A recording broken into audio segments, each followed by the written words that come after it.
So today's broadcast or today's video, which is going to go a little bit deeper into video creation, video marketing using YouTube, is going to be all about what you really need to focus on before you actually create your first video. Now, some of you have probably already created videos and are, comfortable doing it, and you kind of have it down in terms of what you need to do.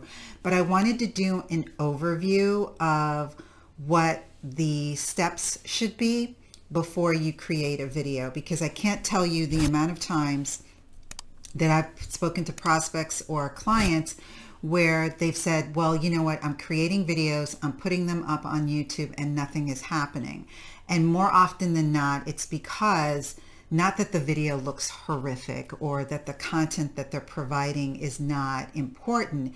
It's just that they did not take the time to do the due diligence to make sure that what they were creating was actually a need. It needs to fulfill a need. And there are ways that you can figure out what that need is, especially if this is your first time doing it. So to avoid you creating videos, posting them, and getting crickets, I wanted to let you know that before you create your first video, you need to do this. So what you need to do is one of three things, and you can do all three of these things together, or you can do only two of them. It's totally up to you. The first is ask strategy, and the ask strategy basically boils down to you asking your audience what it is that they want to see from you. What are their pain points? And I'll go into this a little bit deeper next. And then the do strategy is pertaining to actually doing keyword research. And then the planning strategy is, okay, now you have all of this information, what the heck do you do with it? So for the ask strategy, the first thing that you want to do, like I mentioned, is you don't want to create content that you don't know is actually in need by the audience that you're serving. So you need to ask in a variety of different ways, what is it that they're struggling with? What are the pain points that they're having? What is it that they want to find out from you? And one of the easiest and no-brainer ways that you've probably used a bunch of times in your business already is to do a survey. And you can use SurveyMonkey, you can use some other ones are escaping my mind at the moment. But there are a lot of free platforms that are out there. You can even use Google Forms. You can use any one of those and just have a set of key questions. Now, I read the Ask Method by Ryan Levesque last year, I think. And he recommended, if any of you have not read his book, it actually is quite interesting. He recommended that when you're doing a survey, you don't do a very long survey that's going to get people tired of like, oh my God, when is this going to end? You want it to be short, and he recommends about 4 or 5 questions, no more than 4 or 5 questions. And you want at least one, if not 2 of those questions to be open-ended questions, meaning that the viewer or the participant actually writes out what their response is. And then you want the other ones to be no-brainer questions, which would just be multiple choice or, between yes and no or something like that. And so your focus needs to be on the 2 questions that are open-ended, and you need to make sure that those 2 questions are the first 2. So if it's a total of 5, you want number 1 and number 2 to be open-ended questions, and then you can have multiple choice for the remainder. And you want them to use their own voice. You want them to use their own words in describing what their struggles and pain points are. And the reason for this is because you're then going to use that as the mechanism to discover what kind of content you need to create for them. So it's really important for you to make sure that you are getting your audience's words and understanding what it is that they're struggling with and the way that they phrase it. And the reason why that's so important is because I know for myself, I come from a video production background. So often, especially in the very beginning, I would use terminologies, and even every now and again I still do, where people will be like, well, what is that? And so it may be something that they can refer to, but it's not the same terminology as I would use it. So I need to know what's their terminology for saying whatever it is that they're talking about, so that I can use those words when I'm trying to create content that I know is going to be beneficial and is going to help them. So that's the number one thing that you want to do. You can do a survey, or you can do a poll, and I think pretty much every platform offers them. I think Instagram offers them in their stories in a different kind of a way. So I'm not an Instagram guru, so any of you who know about Instagram will know what their polling capabilities are. But obviously Twitter has it and Facebook has it, and you just need to, post. And you can also do polling or having links to your survey in your email. So wherever it is that you have an audience, whether it's your email or social media, make sure that you are getting from them an idea of what it is that they're struggling with and what help they can use from you.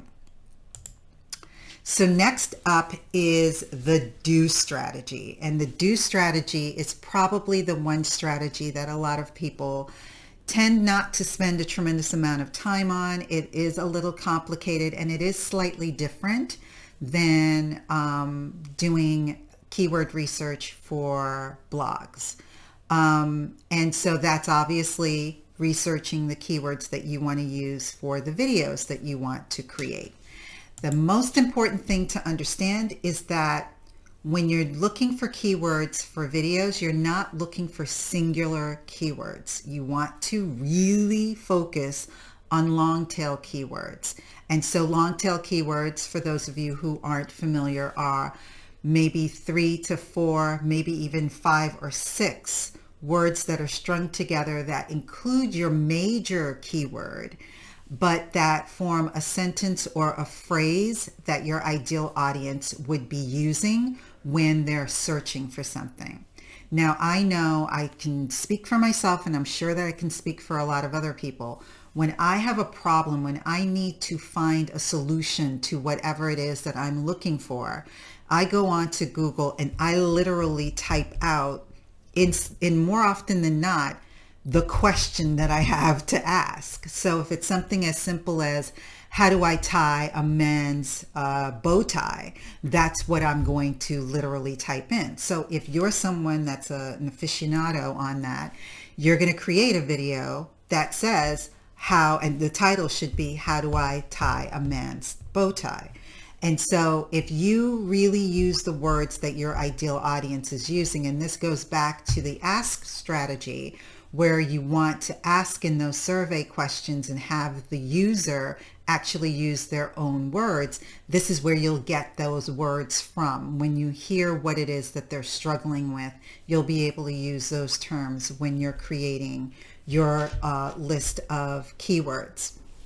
So just remember that you're going to have your primary or your solid first major keyword. So for me, it would be video. Anything video is a primary keyword term that I have. But I can have other long tail keywords that are wrapped around that one, so that it's more likely that my content's actually going to be found. Because there are so many results that you're going to find just using the singular word using the singular word video, it's less likely that my video is going to be found. So I'm not going to use that by itself. So I might be saying something like, how do I edit videos using Camtasia? Or how do I download a video from YouTube? Or how do I create videos or upload videos or upload a video to Facebook? That's going to be more niched and more narrowed down, and those keywords are going to appear, or my video with those keywords will appear higher in the search results than if I just used video or videos or even Facebook videos. Just singular or just 2 words together is not enough. And then what you need to do is make sure that you can come up with multiple derivatives of that keyword. So you want to make sure that you are taking the results. I meant to click to this page before. You want to make sure you're taking the results from the surveys that you previously did. You want to make sure that you're pulling out the keywords that the viewer or the user or the recipient of the survey used, and then you want to identify keywords, and in particular long tail keywords that include those words. So that's really important for you to pull from. Now this does take some time. It isn't something that is going to happen overnight. It's going to take a minute before you can gather all of this information. If you're super in tuned with your audience and you already understand your audience, you have your ideal client avatar or your customer avatar, and you have all of the terminologies that they use, and you know what it is that they're suffering with, then you can bypass the ask and just go straight to the do and just start doing your due diligence and doing your research. Now, when it comes to actually doing the research, the next thing that you need to get focused on is, how am I going to do it? How am I going to know what videos are, or what titles are the best to use to create my videos? One of the easiest and quickest ways that doesn't take a whole lot of time is you going to YouTube, going into their search bar and starting to type out whatever the terminology is. I tend to do a lot of how-to videos. So obviously starting off with how to create, how to edit, how to all of these different things will make sense for me. Now with Google and with YouTube, they self-populate. So as soon as you start to type something in, it's going to already start populating with what it thinks you're looking for. And the reason why it's going to be able to do this is because there have been previous searches for these terms. So if you see, so in this example, I was typing in how to create a YouTube channel, but it's also telling me how to create a YouTube banner, a YouTube intro, a YouTube account, a YouTube video, a YouTube channel on your phone, a YouTube channel by, at the time I took this image, 2017, a playlist, channel art. So this actually works because maybe perhaps your idea was only to do the first one. Now you've gotten multiple other additional video ideas just from doing this. So just going straight on to YouTube and typing in the search bar will go a long way in helping you figure out what kinds of titles you can use. Now, I'm going to also talk about another platform that I use, but I'm going to get to that a little bit later. What I want to talk about right now is, once you've chosen and you've narrowed down the list of keywords, where do you need to place them in your video or on YouTube in order for it to help your video get pushed up as much as possible? So you definitely want to use the keyword in the title, which is the very top. This area here is the title, and then the next place you want to put them is you want to make sure that your description has your title as well, or the keywords. It doesn't have to be word for word, but it could be a derivative of it, but it needs to at least have in whatever the key phrase is. And then underneath here is the tag. So you can see the first one is the same title. Always use your title as a keyword tag, and always make sure that it is the first one that's on your list. You always want to make sure that your keyword tags are in order of relevance. So literally the title is number one, and then all the derivatives of that, if there's a different way of saying it, like maybe somebody might not say how to save, they might say how to keep, I don't know, whatever terminologies that they might use, whatever other ways that someone may say whatever that title is, then you want to include that. And then you want to include just the shorter keyword terms like Facebook live stream videos, or live stream videos, or how to save your Facebook lives, or derivatives like that. So whatever you need to additionally add in there, you have 500 characters that you can use. So once you hit your max, you need to start delete, so that you can make sure that you are able to post this. So you also want to make sure that when you're titling your video, you want to make sure that the keyword terms are as close to the beginning of that title as possible, if it's feasible. So, and more often than not, it's feasible. So you just want to make sure that you're able to do that. You want to make sure that your description makes sense. It's understandable, because if it's understandable, then it's going to be searchable, and you want it to be searchable because it's going to include the keyword terms that you're using. So now I want to talk to you about a Chrome extension that I've used for years now, called vidIQ.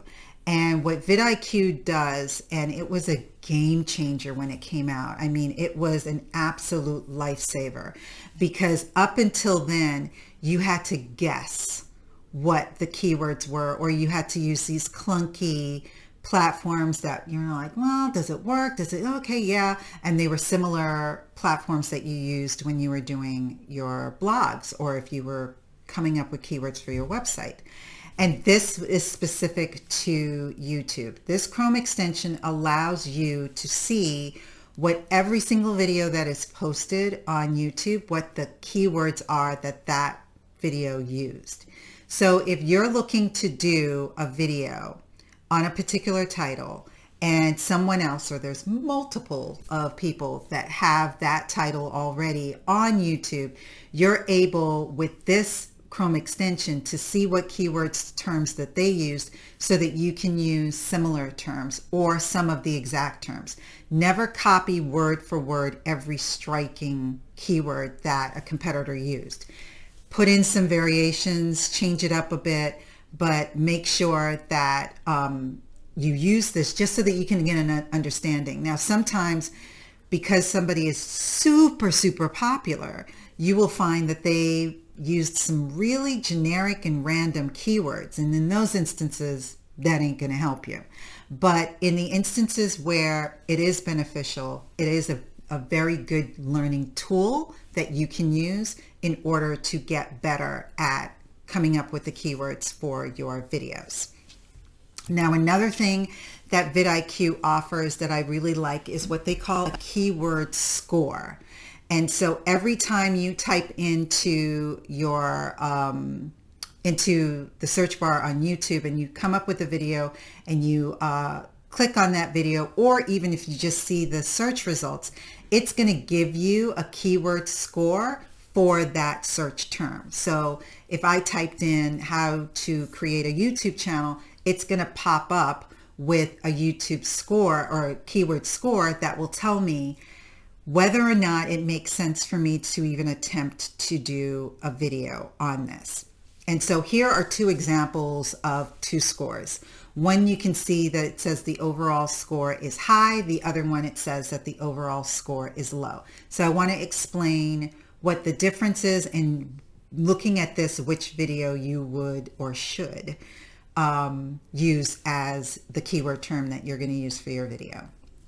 So the first one, the YouTube or the keyword score, I keep saying YouTube score. The keyword score is high, and you can see it's 62 out of 100. vidIQ has their own sort of algorithm and metrics that they use to determine what's popular from what's not popular, and it's all coming from YouTube, so it's a legit score. But it doesn't really, like, out of 100 of what? You know, that doesn't really mean anything to you. What you need to look at is that score, whether it's 62 or whether it's 50 and above out of 100, or 50 and below, or below 50, not 50 and below, or below 50 out of 100. If it's below 50, then that's going to be a really hard word for you to rank for. If it's above 50, as in this example, it's 62, it's going to be better. Now, how did they come to the scores of 62 and for the low score 31? If you look beneath it, you'll see volume, a line that says volume and a line that says competition. Volume refers to the amount of search volume that exists for that particular keyword term. So if it is above 50, the overall score, if it's above 50, it's a good score and it's a good video for you to look for. I always go not so much by the score, but by the color. So you can see that for volume, it's in yellow. It goes from red to green. So think of it the same way that you do a traffic light. Red is stop, green is go. So green is good. Yellow is amber. You know, it's sort of like, oh, you know, maybe I can go, maybe I should stop. So that's sort of how you should view your score.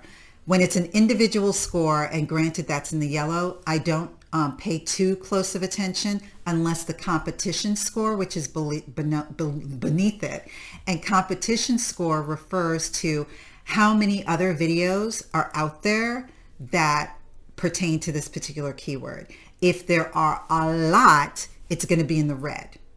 If there is what they consider a low amount, then it's going to be in the green. So in this example, it's in the green, and the volume, meaning how many people are searching. Is this being searched a lot, or is this being barely searched?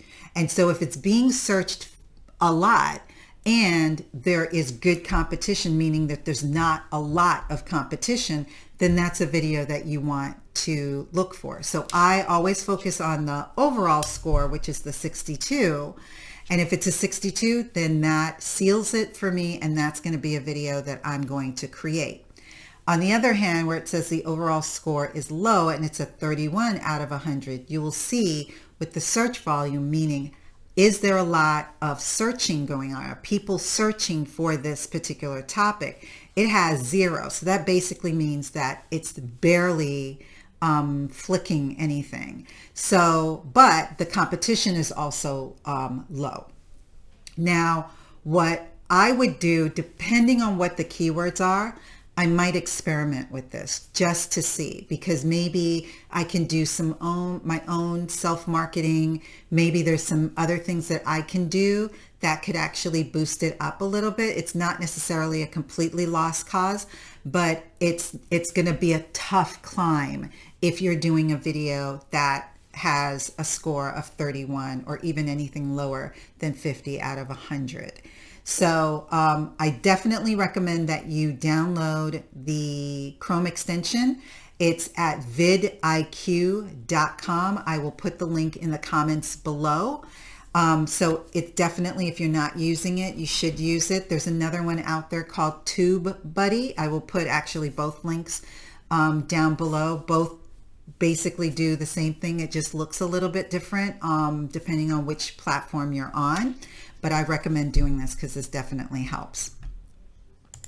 Now last, what you need to do is you need to have some sort of a planned strategy in place. And this is where I recommend that you use some kind of a project management type platform or anything that you can use that you can correlate all of the information that you've acquired from your surveys, from your keyword research. You need to dump it somewhere. Some people may want to use a spreadsheet. For a good period of time, I used a spreadsheet until it sent me kind of bonkers.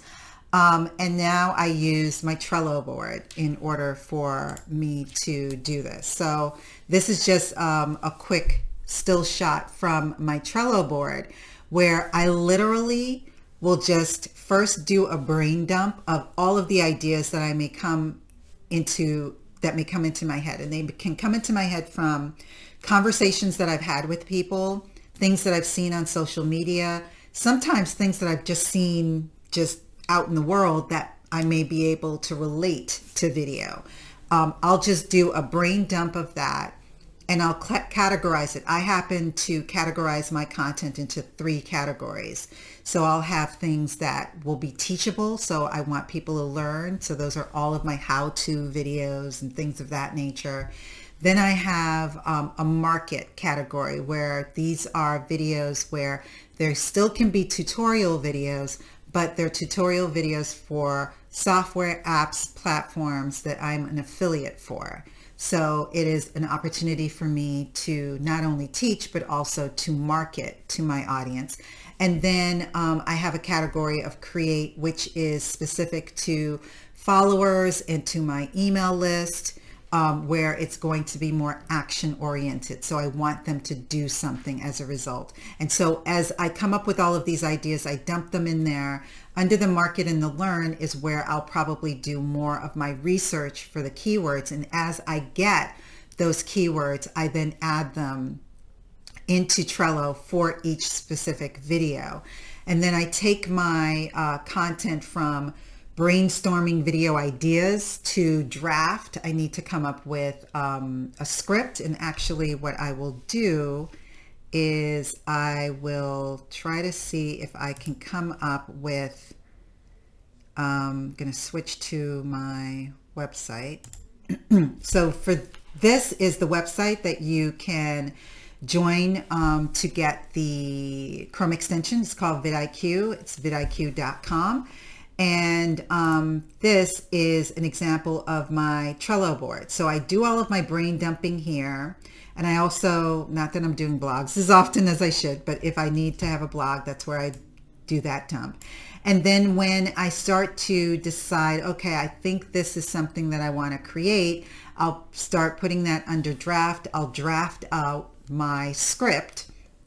And then as I finish my script, I then move it to filming. And then I try to sit down, doesn't happen as often, but I try to sit down and do a bulk record where I record all of the videos that I plan on doing for that month at one time. Now I do this for my clients with ease because I have a remote video creation service where I'm able to connect with my clients through their iPhone or through their webcam, and they're able to bulk record upwards of 10 videos in one sitting in like an hour and a half for about 10 videos. I need to have somebody do that for myself, and I don't. So right now I sort of do videos as I need, and I am committed to doing new videos weekly. So sometimes I try to batch record. If not, I do them every week. I just carve out one day where I'll knock out recording the video and editing the video, but I don't recommend that you do that. I actually recommend that you do a bulk record. And then I move it to editing and then uploading my video to YouTube, and then ultimately marketing my video on social media and all of those different platforms. So let's get back here. So to wrap up everything, you want to make sure that you are asking questions of your audience, that you are doing the research to find out what are the best optimized terms for your audience because they're actually using those terms. And then last, you want to plan out your video content on some sort of a project management tool. It doesn't have to be Trello. Some people love Asana. Some people love Airtable. I've tried all of those. Some people just do the plain, Excel spreadsheet or Google Sheets or something of that nature. Whatever it is, you want to have a repository somewhere where you can throw all of this and then work on it as you get a moment, because sometimes it may take you a while. Like you may do the survey, it's going to take a minute for the survey to come back. Then you can do your keyword research. And if you're doing keyword research on multiple videos, so if you're doing 50 topics, you're going to need to put that somewhere, and you're going to need to know, okay, what's the stage of each of these topics? So that's why I recommend putting everything into some kind of a project management tool for you. So I hope that you found this helpful. If you have any questions, like I mentioned before, please DM me. You can comment below, but you can certainly DM me on Facebook. And I will also put in the comments below my YouTube channel. I would love to have you subscribe to my YouTube channel. I am in the process of reformulating some things. I'm going to do a new trailer in the next couple of weeks. I'm doing weekly videos. They tend to be similar to what I've done in the group today, but they tend to be how-to videos showing you how to use different apps and softwares and walking you through processes.